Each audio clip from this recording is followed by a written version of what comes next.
Hello friends, कैसे हो आप सभी? I think you are feeling very well. हम काफ़ी दिन से ट्राई कर रहे थे कि आपके सामने एक ऐसी सीरीज लाई जाए जिसमें जो आजकल हम अपने आसपास देख रहे हैं कि साइबर अटैक्स बढ़ रहे हैं, साइबर क्राइम बढ़ रहे हैं, और अपने आसपास की अगर आप दुनिया को गौर से देखें ना, तो आपको उसमें बहुत सारी चीज़ें ऐसी मिल जाएंगी। बहुत सारी ठग वाली जो कंप्लेन है वो आपको अपने आसपास देखने को मिलेंगे कि लोगों की बहुत सारी कंप्लेन आजकल पुलिस स्टेशन में जा रही हैं। अब वो एक ही चीज़ की कंप्लेन कर रहे हैं कि उनके साथ जो फाइनेंशियल प्रॉब्लम हो रही है, ठीक है? ज़्यादातर फाइनेंशियल प्रॉब्लम ही कॉज़ होती हैं, रूट कॉज़ अगर कोई कहे ना कि साइबर क्राइम का रूट कॉज़ क्या है, तो फाइनेंशियल प्रॉब्लम ही उसके सेंटर में आएँगी। तो दोस्तों, आज हम इसी साइबर क्राइम के ऊपर अपने इस वीडियो को लेकर के आए हैं, और आपको इस वीडियो लेक्चर में जो देखने को मिलेगा उसमें ये पता चलेगा कि साइबर क्राइम किस तरीके से स्प्रेड हो रहा है। आपको हम कुछ साइबर क्राइम के डाटाज को यहाँ पर दिखाएंगे, एंड एज वेल एज हम आपको यहाँ पर डाटा के साथ में ही हम आपको क्या दिखाएंगे। यहाँ पर हम डाटा के साथ में आपको ये बताएंगे कि किस तरीके से साइबर क्राइम के जो टाइप्स हैं, साइबर क्राइम के जो तरीके हैं वो हमारे सामने आ रहे हैं। और आपको क्या है कि हम कुछ केस स्टडीज के माध्यम से भी क्या करेंगे, इन चीज़ों को बताने की कोशिश करेंगे। कुछ केस स्टडी हैं और उनके माध्यम से हम आपको बताएंगे कि इस तरीके से साइबर क्राइम फैल रहा है। जो आप इस स्क्रीन पे देख रहे हो, यहाँ पर एक साइबर ट्रेन नाम का एक एप्लीकेशन आपको दिख रहा है, एक साइबर दोस्त दिख रहा है, और ये 1930, जो कि अगर कोई आपके साथ कोई फिनेंशियल कोई फ्रॉड होता है ऑनलाइन वाला, तो आपको जो आपके सामने नंबर है ना 1930, आप इस पे जाकर के क्या कर सकते हो, अपना रिपोर्ट दर्ज करवा सकते हो, या आप cybercrime.gov.in पर भी आप जाकर शिकायत दर्ज करा सकते हो। ठीक है। और गवर्नमेंट के द्वारा भी काफ़ी सारी इनिशिएटिव चलाए गए हैं। देखिए, अभी कुछ टाइम पहले अक्टूबर 27 के आसपास जब मन की बात हो रही थी, तो प्रधानमंत्री नरेंद्र मोदी ने भी एक डिजिटल अरेस्ट, एक साइबर क्राइम का ही क्या है, एक तरीका है। तो डिजिटल अरेस्ट के बारे में पूरे देश की जनता को गुमराह किया था, और मैं आपको बता भी देता हूँ कि देखिए डिजिटल अरेस्ट है क्या। डिजिटल अरेस्ट में क्या होता है कि आपको ना रूम से बाहर नहीं जाने दिया जाता है। कुछ लोग आपको फ़ोन कॉल करते हैं और बोलते हैं कि आप रूम से बाहर नहीं जाइएगा, हम पुलिस से बात कर रहे हैं, हम गवर्नमेंट की इस विभाग से बात कर रहे हैं, है ना? या हम ट्राई से बात कर रहे हैं। आपकी आईडी यूज़ की गई है उस जगह पर, ठीक है? आपने ऐसा फाइनेंशियल ऐसा इल्लीगल वर्क कर दिया, तो इस तरीके से वो आपको बोलेंगे, आपको डराने की कोशिश करेंगे। ठीक है?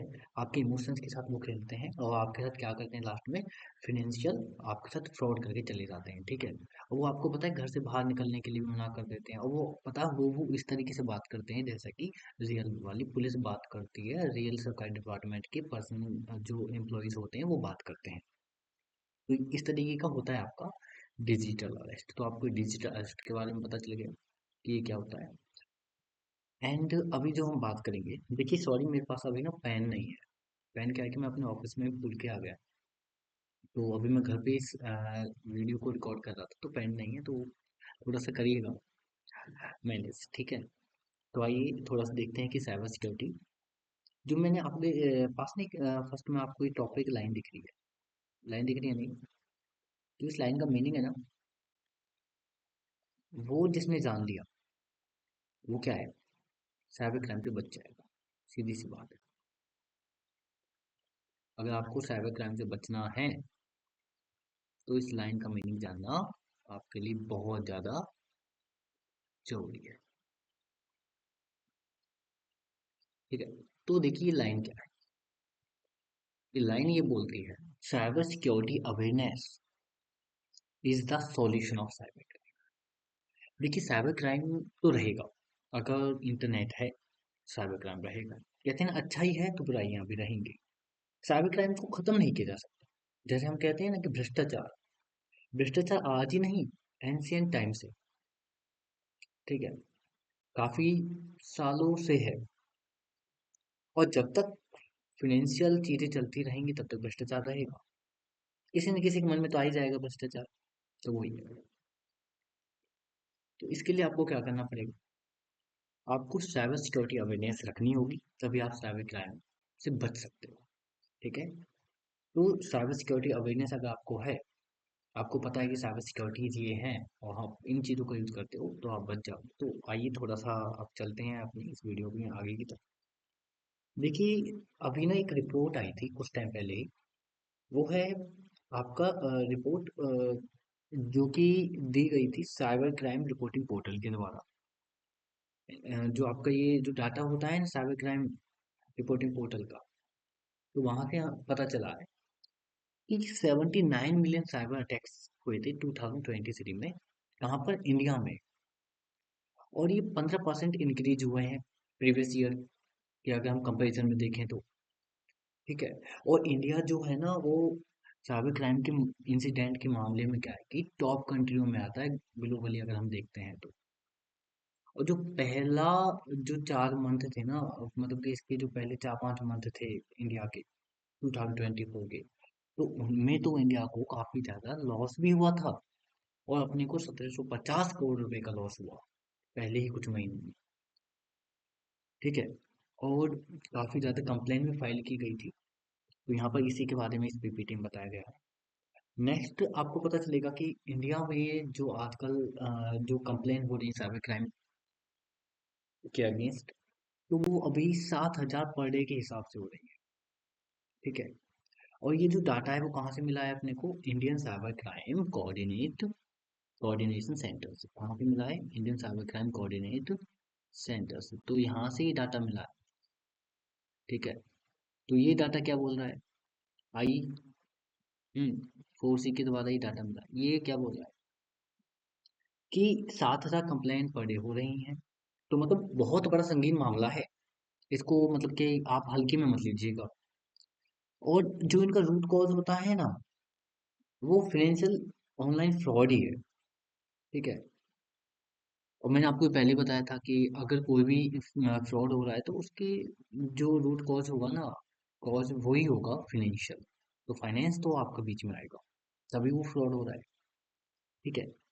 अभी आपको देखने को मिल जाएगा कि जो पहले 4 महीने थे 2024 के, उसमें 7.4 lakh cyber crime complain registered की गई थी national cyber crime reporting portal पर।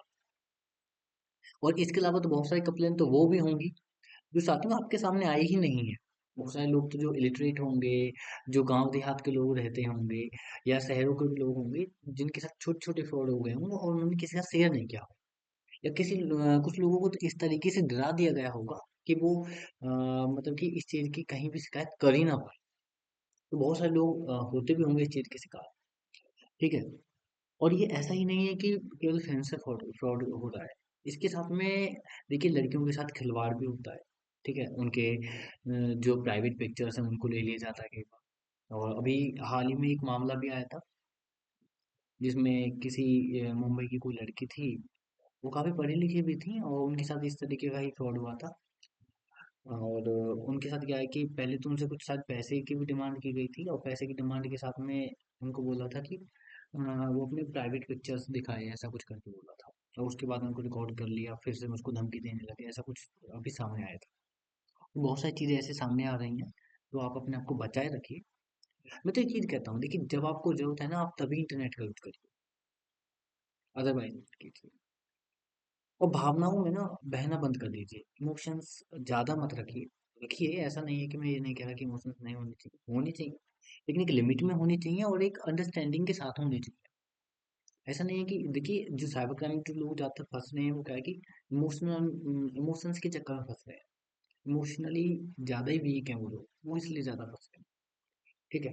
तो आपको ये भी पता चल गया। और देखिए आजकल फ्रॉड क्या हो रहा है, देखिए गेमिंग ऐप के जरिए भी आपको देखने को मिल जाएगा, ओटीपी स्कैम हो रहे हैं। ठीक है। और आपका क्या है कि आजकल तो मोबाइल का वो हो जाता है कि जो आपको मोबाइल में चल रहा है वो दूसरे के मोबाइल में भी चलता है, वो पूरा सिस्टम मिल जाएगा कि आपको मोबाइल कैसे वर्किंग करता है। ठीक है। तो इस तरीके से भी आपके सामने स्कैम आपको देखने को मिलेंगे। ये चीज़ें आपने देख ही ली हैं कि कितनी करोड़ का नुकसान हुआ। और मिनिस्ट्री ऑफ होम अफेयर के अंडर में जो I4C है वो आता है। ठीक है। और फ्रॉड में तो वही है, आपको सेक्टोर्सन देखने को मिल जाएगा, इलीगल लेंडिंग ऐप आपको बहुत सारे मिल जाएंगे, एल्गोरिथम मैनिपुलेशंस आपको मिल जाएगा, गेमिंग ऐप आपको मिल जाएंगे। है ना? मेजर फ्रॉड थोड़ा सा इसको देख लीजिएगा, है ना? बाकी की मैंने आपको सारी चीज़ें बताई दी। ठीक है, और ये इंक्रीज डे बाय डे हो रहा है ना। और मैं आपको नहीं ये रिपोर्ट भी दे दूंगा, जो कि एक स्टडी है ना, और ये बताता है कि इंडिया में 2047 तक 17 ट्रिलियन साइबर अटैक्स होने लगेंगे। ठीक है, ये प्रहार ऑर्गेनाइजेशन के द्वारा बोला गया है। तो आप एक बार इसको देख लीजिएगा, नहीं तो हिंदू को जब आप खोलोगे ना, तो आपको ये रिपोर्ट वहाँ पर देखने को मिल जाएगा। किसी ने नहीं पढ़ा हो तो प्लीज़ इसको देख लीजिएगा, काफ़ी ज़्यादा इंपॉर्टेंट है, आपको बहुत सारी चीज़ें मिल जाएंगी इसमें।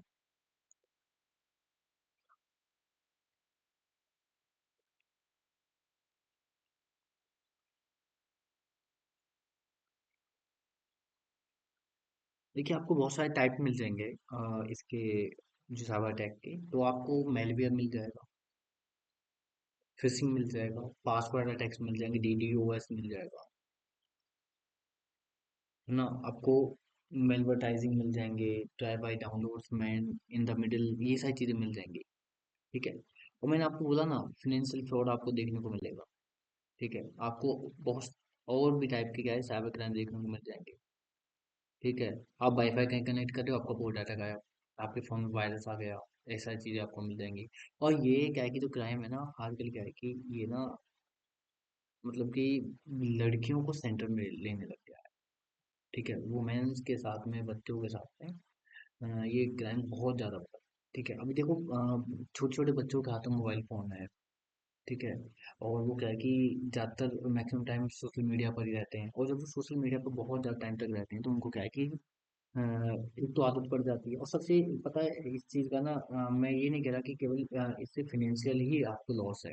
इसका लॉस आपको यहाँ पर ये देखने को भी मिल जाएगा कि फिनेंशियल लॉस के साथ साथ में आपको यहाँ पर क्या देखने को मिल रहा है। फिनेंशियल लॉस के साथ साथ में मेरे भाइयों, आपको यहाँ पर जो आपका मेंटली जो लॉस है ना, वो भी आपको मिलेगा। यहाँ पर क्या मिलेगा, मेंटली लॉस भी आपको यहाँ पर देखने को मिलेगा।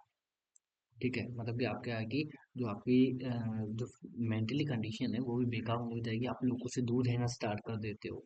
ठीक है, सोशल गैदरिंग आप चाहते ही नहीं। ठीक है, ऑनलाइन दुनिया में मतलब ऑनलाइन आपको किसी ने कुछ बोल दिया तो आपका माइंड अपसेट हो गया। तो ऐसा नहीं है कि देखिए ऑनलाइन केवल आपके नुकसान ही है, देखिए कुछ फायदे भी होते हैं। ऐसा ही नहीं है कि भाई ये हर एक चीज़ ऑनलाइन है तो उसका नुकसान, फायदे भी हैं, लेकिन एक लिमिट में किया जाए तो हर एक चीज़ के फायदे हैं। ठीक है, तो हम वही देखेंगे। अभी देखिए मैंने ना यहाँ पर ना कुछ साइबर क्राइम को ना कुछ कैटेगरीज को आपके सामने दिखाया है, और मैंने इन कैटेगरीज को बांटा है। देखिए, एक नेटवर्क अटैक होता है जो कि हम इस वीडियो में बात करेंगे। एंड आने वाली वीडियोज में हम बाकी का जो सोशल इंजीनियरिंग हो गया, डाटा ब्रीच हो गई, साइबर स्टॉकिंग एंड हरासमेंट क्या होता है, ये भी हम आपको बताएंगे। ठीक है, और आपको ये साइबर स्पोनेज क्या होता है ये भी आपको बता देंगे। मेलवेयर एंड रैनसमवेयर के बारे में बताएंगे। आइडेंटिटी थेफ्ट के मतलब बहुत ज़्यादा केसेस मिलते हैं आइडेंटिटी थेफ्ट के, तो हाँ आपको भी देखने को मिला होगा कि बहुत ज़्यादा केसेस इसके मिल रहे हैं। ऑनलाइन फ्रॉड आपके साथ बहुत ज़्यादा हो रहा है। डिजिटल फॉगेरी के बारे में आपको बताएंगे कि ये क्या होता है। Denial of service attack, DOS क्या होता है, ये भी आप बताएंगे। और जो ये है ना, ये भी काफ़ी ज़्यादा मिला है कि आजकल लड़कियों की तो बहुत ज़्यादा शिकायत है कि उनके साथ साइबर स्टॉकिंग हो रहा है, उनका पीछा कर रहा है, कोई उनको हरास कर रहा है। ठीक है, डाटा ब्रीच, आपका डाटा ब्रीच हो जाता है, आपको पता भी नहीं चलता है। ठीक है, सोशल इंजीनियरिंग कैसे काम कर रही है, वो भी आपको बताएंगे। मैंने अभी कुछ टाइम पहले टेलीग्राम को अभी स्टडी की थी। करंटली मैं अभी टेलीग्राम पर क्या है कि डेली अवेलेबल नहीं हूँ, और ना ही मैं उसको चलाता हूँ, बहुत कम कभी कभार ही मैं अब तो टेलीग्राम पे जाता हूँ। पहले क्या था, मैंने करीबन करीबन एक महीने के आसपास देखा टेलीग्राम, और डिफरेंट टाइप के ग्रुप्स को मैंने ज्वाइन किया। वहाँ पर जो एक चीज़ देखने को मेरे को मिली ना दोस्तों, वो कुछ अलग ही था। मेरे को देखने के लिए मेरे को क्या क्या मिला, मैं आपको बता दूं कि अगर आप टेलीग्राम के यूज़र है ना, तो आपको बहुत सारी चीज़ें देखने को मिलेंगी वहाँ पर।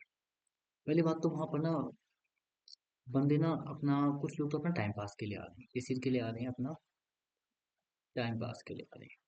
सेकंड क्या है, टाइम पास के अलावा ना वो क्या है कि कुछ लोग तो इमोशंस के साथ खेलने के लिए आ रहे हैं। ठीक है, क्या आ रहे हैं, इमोशंस के साथ खेलने के लिए आ रहे हैं।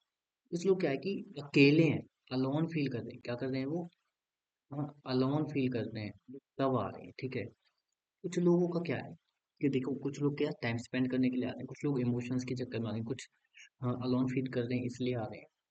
कुछ लोग क्या आ रहे हैं कि अपना जो साइबर क्राइम है ना, उसको करने के लिए आ रहे हैं। इसके लिए साइबर क्राइम के लिए आ रहे हैं, है ना? वो किसी किसी को फंसाने के लिए, किसी किसी के साथ फ्रॉड करने के लिए आ रहे हैं वो, ठीक है? वो किसी के साथ फ्रॉड करने के लिए आ रहे हैं, है ना? और कुछ लोगों का तो मैंने यहाँ तक देखा कि वो कुछ लोग तो मतलब कि बस ना जहाँ से भी है पर डे कुछ ना कुछ लोगों को फंसाना है वहां से और अपनी अर्निंग है, ठीक है? उस चीज के लिए भी आपको देखने को मिल जाएगा। इसके अलावा कुछ लोग वहाँ पर स्टडी के लिए भी आते हैं, ऐसा नहीं है कि स्टडी के लिए नहीं आते। टेलीग्राम बहुत अच्छा प्लेटफॉर्म भी है, ठीक है? कुछ लोग इलीगल एक्टिविटीज करने के लिए, जैसे आपने देखा होगा बैटिंग वगैरह के लिए भी आपको मिल जाएगा, है ना? तो इलीगल एक्टिविटीज के लिए भी आपको देखने को मिल जाएगा। कोई भी इलीगल कोई भी मान लीजिए पोर्नोग्राफी टाइप की कोई भी चीजें हैं या इलीगल मूवीज हैं, ठीक है, जो नहीं बेचनी चाहिए या जो चीज़ रिलीज नहीं हो उनको बेचना हो यहाँ पर, है ना? किसी इंस्टीट्यूट वगैरह के या किसी के पेड क्लासेस को शेयर करना हो वहाँ पर फ्री में ही, ठीक है, चोरी करने के बाद, ठीक है, उनको सस्ते दामों को बेचना हो। तो पायरेसी का भी क्या है कि टेलीग्राम ना एक अड्डा बन चुका है, सही बताऊं तो। मैंने अभी ये जो स्टडी में देखा ना, ये सारी चीजें मेरे सामने आई। तो आपको बहुत सारी ऐसी चीजें देखने को मिल जाएंगी टेलीग्राम पर, जो आपको वहाँ पर मतलब कि वेस्ट ऑफ टाइम भी है वो, सीधी सी बात तो है। पता है, ये भी ना मैंने देखा कि कुछ लोगों को ना इसकी हैबिट पड़ चुकी है। क्या हो चुका है भाई, एक हैबिट पड़ चुकी है लोगों को टेलीग्राम की। अगर मेरे पास पेन होता ना, मैं आपको बहुत अच्छे से और यहाँ पर एक्सप्लेन कर पाता हूँ कि किस तरीके से टेलीग्राम के मेरे को नुकसान देखने को मिले जब मैंने उसका स्टडी किया। तो ये था टेलीग्राम के ऊपर, थोड़ा सा आपको बताना जरूरी था। और थोड़ा सा अपने बच्चों को ना, अच्छी बात है टेलीग्राम पर अगर वो एक्टिव है तो रहिए, और अगर आप खुद हो तो एक्टिव, मैं अभी कहूँगा कि थोड़ा लिमिट में रहिएगा। ये क्या है कि आपकी हैबिट कब बन जाएगा पता नहीं चलेगा, ठीक है?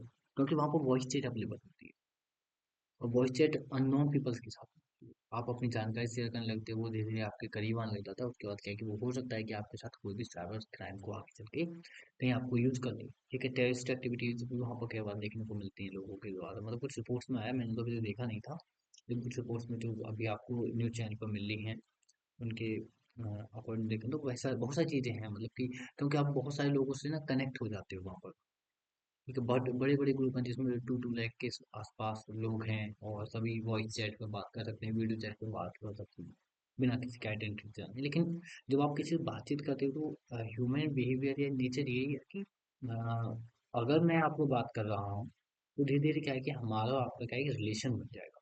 और जब वो रिलेशन बनता है ना, उस रिलेशन में आपको ये देखने को मिल जाएगा, उस रिलेशन बनने के बाद में आपकी बहुत सारी चीज़ शेयर होने लग जाती हैं। आप अपनी हॉबीज शेयर करोगे, आप अपनी आइडेंटिटी शेयर करोगे, तो पता नहीं सामने वाले के मूड में क्या है, वो आपके साथ कब कोई धोखाबाजी कर दे, ठीक है? तो उन चीज़ों से बचना है। ऑनलाइन अपने आप को ना ज़्यादा स्प्रेड नहीं कर। आइए अब जो देखते हैं हम यहाँ पर, जो आज का हमारे वीडियो का जो मेन थीम था वहीं आ जाते हैं।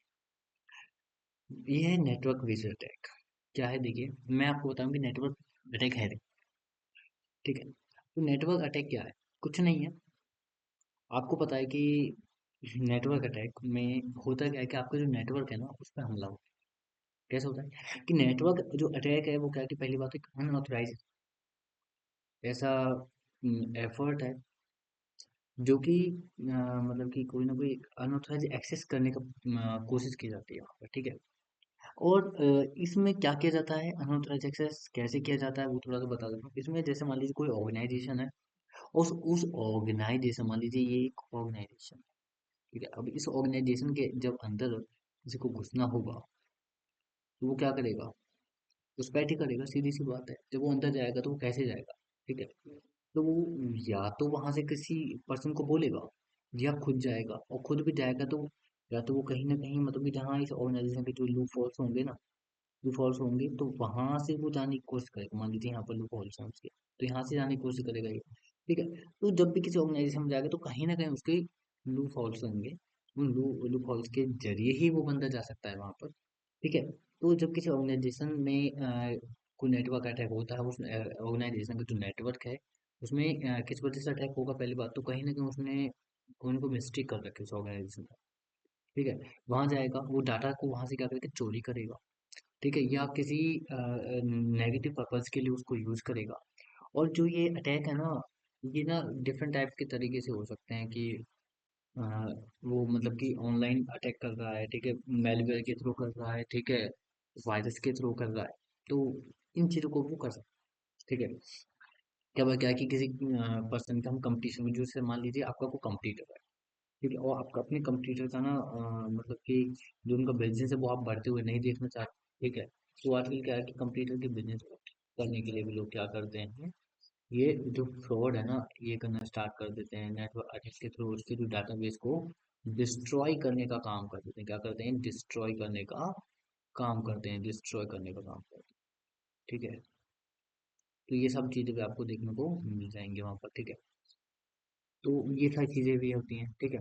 अब जो ये नेटवर्क अटैक है ना यार, दो टाइप के होते हैं। एक तो होता है कि एक्टिव अटैक होता है। एक एक्टिव अटैक जो होता है ना, अ, वो भी मैं आपको अभी बता दूंगा एक्टिव अटैक क्या होता है। और एक होता है पैसिव अटैक। एक्टिव अटैक और पैसिव अटैक का मीनिंग यही है कि जब आप एक्टिव अटैक में हो ना, आपके ऊपर किसी ने एक्टिव अटैक किया है, एक्टिव अटैक में कुछ नहीं होता है। तो वो आपका जो अटैकर है ना, वो आपके नेटवर्क में आता है, आपका जो डाटा है, पहली बात तो वो उसको रिवाइज कर सकता है, उसमें कुछ ना कुछ चेंजेस ला सकता है। आपको जो इनक्रिप्ट है, ठीक है, उनको वो ना लॉस पहुंचा सकता है, ठीक है। ऐसा चीज़ें आपको देखने को मिल जाएगी। जैसे कि अगर मैं आपको इनके लिए एग्जांपल दूं, तो जैसे कि मैंने अभी आपको बताया कि डिनाइल ऑफ सर्विस भी होता है। डिनाइल ऑफ सर्विस में क्या होता है कि हमलावर जो होता है ना, वो आपके सिस्टम या नेटवर्क को सेवा प्रदान करने में क्या कर देता है, असमर्थ बना देता है, ठीक है। आपको जो सिस्टम है वो बोलेगा, मैं आप डिनाई कर देगा आपको, क्योंकि सर्विस देने के लिए ना डिनाइल ऑफ सर्विस में यही है कि आपको डिनाई कर देगा, ठीक है। वो आपको सेवा नहीं देगा, मना कर देगा वो आपको, ठीक है। मॉडिफिकेशन में क्या होता है कि जो आपका अटैकर है, जिसने भी आपके ऊपर अटैक किया है, नेटवर्क अटैक, तो वो क्या है कि आपके जो मैसेज हैं उनको बदल देता है। हमलावर पहले से रिकॉर्ड किए गए जो आपके मैसेज हैं उनको रिपीट करता है। हमलावर किसी अन्य व्यक्ति या प्रणाली को पहचान को धारण कर लेता है। क्या है कि वो किसी दूर से ग्रुप में, किसी दूर से ऐप के थ्रू आ जाता है, किसी दूसरी चीज का नाम रख करके वो आ जाता है, भेष बदल के आ जाता है ना, वो सारी चीज आपको देखने को यहाँ पर मिल जाएगी। और जो पैसिव अटैक है उसमें क्या होता है, देखिए इसमें क्या है कि आपका जो नेटवर्क है ना, उसमें प्रवेश करता है, एंड जो आपकी जानकारी की जो निगरानी है ना, या जो चोरी है उसको ही चोरी करता है, और क्या हुआ कि निगरानी करता है, बस, ठीक है। बाकी का इसमें जो नेटवर्क का जो आपका डाटा है, उसमें क्या है कि चेंजेस नहीं करते। जैसे कि इसमें ट्रैफिक एनालिसिस देखते हैं वो आपका कि किस तरीके से हो रहा है, उसके बाद उसी हिसाब से क्या है कि जो कॉम्पिटिटिव वाली जो आपकी जो कंपटीटर है, वो क्या करेगा, अपनी पॉलिसी को बना देता है। और ये डेटा की जो प्राइवेसी है उसको क्या खतरे में डालने का काम करता है पैसिव अटैक। ओके। अब देखिए कुछ ना कुछ तो इसके जो सेफ्टी मेजर्स हैं वो होने ही चाहिए। तो जो मेजर्स के बारे में अगर मैं बात करूँ, तो मेजर्स तो कुछ ये हैं जो आपके सामने है। पहला है स्ट्रॉन्ग पासवर्ड पॉलिसी। देखिए आप अगर स्ट्रॉन्ग पासवर्ड पॉलिसी रखते हैं, तो जल्दी से कोई आपके नेटवर्क के अंदर आएगा ही नहीं। एक है फायरवॉल। फायरवॉल क्या है? देखिए फायरवॉल जो आपके नेटवर्क है, फायरवॉल का पहले मैं आपको बता दूं फायरवॉल है क्या, बहुत सारे लोगों को पता ही नहीं होगा फायरवॉल होती है। फायरवॉल ये है कि एक वॉल होती है, अगर उस रूम में आग लग जाएगी ना, तो वो वॉल अपना फट जाएगी, उस आग को बुझाने का काम करेगा, ठीक है, सांस लेने का काम करेगा। तो इस तरीके फायरवॉल क्या करता है कि अगर नेटवर्क के अंदर को घुस जाता है, अनऑथराइज एक्सेस होता है उधर, तो वो क्या है कि पहली बात तो उसको मॉनिटर करता है एंड फिल्टर करने का काम भी कर। तो ये फायरवॉल का काम है इंटरनेट के उसमें कॉन्टेक्स्ट में देखते हैं। तो एंड एंटीवायरस और एंटी मैलवेयर सॉफ्टवेयर के बारे में आपको पता ही है। ये दोनों भी आपके जो सिस्टम है उसको क्या करते हैं, सिक्योर बनाने का काम करते हैं। एक होता है आपका सॉफ्टवेयर पैचिंग। देखिए सॉफ्टवेयर पैचिंग तो जो आपकी मान लीजिए मोबाइल कंपनी है या आपकी कंप्यूटर वाली कंपनी है, आपका लैपटॉप है, जो भी आपका डिवाइस है, उस डिवाइस की जो कंपनी है वो क्या है कि अपनी तरफ से ही आपके सिस्टम के जो वर्जन है उसमें क्या है कि कुछ सिक्योरिटीज को अपडेट करती रहती है, ठीक है। तो वो किसके थ्रू होता है, पैचिंग के थ्रू। तो जो आपको करना है ये रेगुलरली सॉफ्टवेयर पैचिंग को अपडेट करना, ठीक है। एक होता है एम्प्लॉय ट्रेनिंग। एम्प्लॉय ट्रेनिंग क्या होता है?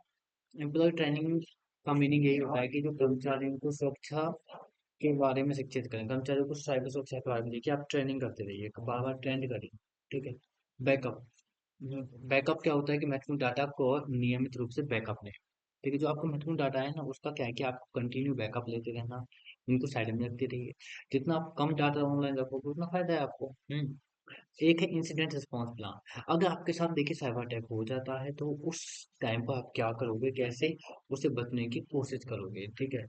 तो आप उसके बारे में यहाँ पर एक आपको क्या है कि प्लान बनाना चाहिए कि कल को आपके यहाँ पर साइबर अटैक हुआ है, तो आप उससे कैसे बच सकते हो, ठीक है। अब हम बात करते हैं कि लास्ट में जो इम्पोर्टेंट पॉइंट है वो यही है कि नेटवर्क अगर आपको अटैक से बचना है तो उसके लिए आपको अवेयरनेस और कॉन्शियसनेस का आपके अंदर होना बहुत ज़्यादा जरूरी है। आपको सावधानी तो बनाए रखनी होगी। यहाँ पर केस स्टडी है सोनी पिक्चर्स की। सोनी पिक्चर्स जो इंटरटेनमेंट की कंपनी है, उनके साथ 2014 में नेटवर्क बेस्ड अटैक होता है। और उस नेटवर्क बेस्ड अटैक में, जो साइबर अटैक में, जो कंपनी का सेंसिटिव जो कंपनी डाटा होता है वो पर्सनल इंफॉर्मेशन ऑफ एम्प्लॉयज, ठीक है, इन अनरिलीज्ड मूवीज और कॉन्फिडेंशियल बिजनेस कम्युनिकेशन जो होते हैं, उनको वहां से क्या कर लिया जाता है, नेटवर्क अटैक के थ्रू उनको एक्सपोज किया जाता है, ठीक है। एंड जो ये अटैक है वो क्या करता है, वो कौन करता है, वो करता है कि नॉर्थ कोरियन हैकर्स है, वो लोग करते हैं इसको, ठीक है। और एक मूवी भी आई थी द इंटरव्यू, उसमें आप इस चीज को रिलेट कर सकते हो, ठीक है। तो ये काफी लार्ज लेवल का ऑर्गेनाइजेशनल आपको नेटवर्क बेस्ड अटैक देखने को मिल जाएगा। इस अटैक के अनफोल्डेड क्या थे, हाउ द अटैक अनफोल्डेड। देखिए इनिशियल इंट्रूजन आप देखते होते हैं इसमें, जो सोनी पिक्चर्स इंटरटेनमेंट नेटवर्क है उसमें अनऑथराइज्ड एक्सेस हुआ था, likely through phishing email or exploiting vulnerabilities in the company system, उनके थ्रू हुआ था। एंड लेटरल मूवमेंट क्या होता है, one side the network the attacker moved literally gaining access to sensitive system and data exfiltration में क्या हुआ था, the hackers stole massive amount of data including email, financial record and unreleased movie films, and public release में आपको देखने को मिलेगा the stolen data was leaked in online causing significant damage to SPE reputation and finance। Impact of the attack क्या था, financial loss आपको देखने को मिलेगा कि जो आपका सोनी पिक्चर एंटरटेनमेंट था उसको इनकॉर्ड is significant cost related to the attack, including legal fees, cybersecurity improvements, and lost revenue. Reputation damage आपको देखने को मिलेगा कि the attack जो turns to SP's reputation and eroded trust among its employees, partners, and customers. Operational disruption आपको देखने को मिलेगी, जो अटैकर्स थे उसने डिस्टर्ब कर दिया बिजनेस के ऑपरेशंस को, बिजनेस के जो ऑपरेशंस थे, है ना, और जो leading to delays in production and distribution, ठीक है। सिक्योरिटी ब्रीच में क्या इम्पैक्ट पड़ा, ये जो अटैक एक्सपोज करता था, क्या कर रहा था, वो sensitive personal information of employees को potentially leading to identity theft and other security risk. तो ये आपको सिक्योरिटी ब्रीच देखने को मिला। इससे हम क्या समझ सकते हैं, इस केस स्टडी से लेसन जो लर्न हमें करने को मिलता है वो क्या मिला, कि पहली बात तो आप स्ट्रॉन्ग साइबर पोस्चर किया, the organization must invest in robust cybersecurity measures, including firewall, intrusion detection system, and employee strength. Regular security audits के बारे में बात करूँ तो मैं regular security audits can help identify and address vulnerabilities before they can be exploited by attackers. Incident response plan के बारे में बात करते हैं तो ये a well-defined incident response plan can help organizations respond effectively to cyber attacks. And employee awareness, यही वो पुराने वाले पॉइंट्स ही हैं कि employees should be trained to recognize and avoid phishing attacks and other engineering activities. Data backup and recovery, regular backups और critical data can minimize the impact of a data breach, ठीक है। Last में हम यही कह सकते हैं कि दिस की study underscore the importance of proactive cyber security measures and highlights the potential consequences of neglecting network security by learning from the mistake of others, organisation can better protect themselves from similar attacks. तो अगर आपको अपने organisation को better protect करनी है इस type के attack से, तो आपको क्या है कि जो हमें यहाँ से लर्निंग्स मिली है उन लर्निंग्स को हमको क्या करना है, निग्लेक्ट नहीं करना है, उनको हमें अब प्रोएक्टिव बन के वहाँ पर काम करना होगा, जिससे कि आपको इस समस्या का सामना ना करना पड़े। और मैंने आपको पहले ही बताया था कि आप 1930 पर कॉल कर दीजिए अगर आपके साथ कोई फाइनेंशियल फ्रॉड होता है। आगे आने वाले लेक्चर्स में हम जानने की यहाँ पर कोशिश करेंगे, अगले लेक्चर, कि किस तरीके से लोग करते हैं सोशल इंजीनियरिंग, और डिफरेंट टाइप की मैं आपके सामने केस स्टडीज भी लेके आऊंगा। एक जमताड़ा जगह है, उसके बारे में भी हम आपसे बात करेंगे आने वाले लेक्चर्स में कि जमताड़ा क्यों फेमस है इंडिया में। और एक बार ना आप भी एक बार सर्च करिएगा अगर आपने फर्स्ट टाइम इस लेक्चर को देखा है, इस वीडियो को देखा है, कि भाई जमताड़ा है क्या, ठीक है। तो आपको उसके बारे में पता चलेगा कि किस तरीके से आपके पास एक कॉल आता है, जो आपको क्रेडिट कार्ड डेबिट कार्ड के बहाने आपको कॉल करते हैं लोग, और बोलते हैं कि आपका क्रेडिट कार्ड बंद होने वाला है, आपका आधार कार्ड बंद होने वाला है, आप अपने बैंक की इन्फॉर्मेशन शेयर कर दीजिए। फिर आपसे वो आपका कार्ड नंबर पूछ लेते हैं, आपका ओटीपी पूछ लेते हैं, सब कुछ आपसे ही पूछते हैं, और आपके पैसों को वो ठग लेते हैं, और आप कुछ नहीं करते। ठीक है। तो इन चीज़ों से अगर आपको बचना है तो सीधी सी बात है कि आपको अगर केस स्टडीज के बारे में पता होगा, कुछ चीज़ों के बारे में पता होगा, तो आप इन चीज़ों से आसानी से बच सकते हो। Thank you for all. And आपने इसको अभी तक बड़े इम्तिहान से देखा। इस इम्तिहान से देखने के लिए धन्यवाद, और मिलते हैं हम अपने नेक्स्ट लेक्चर में। और रहिए आप साइबर क्राइम से सुरक्षित, और मे बी गॉड आपको सुरक्षित ही रखे, आपकी मेहनत की कमाई को आपके पास ऐसे ही संजो करके रखे। Thank you for all. जय हिंद।